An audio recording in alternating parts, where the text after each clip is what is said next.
Today our subject is so important. The structure of sentence in Turkish.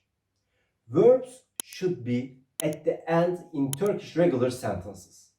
Usually the order of the items is as, subject, object, verb. The structure which the verbs are at the end of sentences is named regular sentence. We can build our sentences so complex, but for our level, I will give you some simple examples. If you build your sentences according to these examples, your sentences will be correct. Cat is drinking milk. In this sentence, cat means kedi. Drinking means içiyor. And milk means süt. So we can build our sentence in Turkish like that. Kedi süt içiyor. As you see with this example, we build our sentence according to subject, object, verb rule. Let's make it harder. Yellow cat is drinking milk. You will remember yellow color from our lesson about colors. So, sarı kedi süt içiyor. And one step more. Yellow cat drinks milk slowly. In this sentence, slowly means yavaş.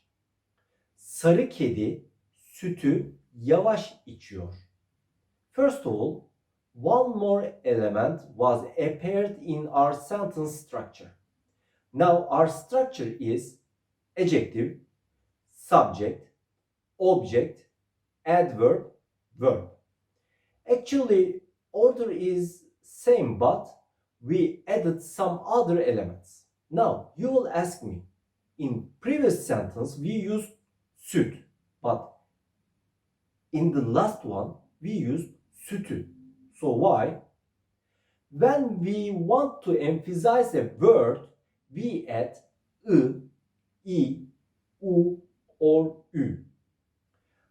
I just can say one thing about this subject. You can learn which one you will use in time. Now, my turn for question. If you would say this sentence like that, what happens? İçmek, sarı, kedi, yavaş, süt. Yes, this sentence is upside down.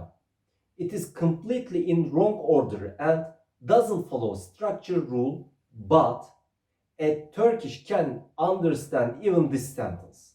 So, please just try to build sentence. Don't worry. You will be understood.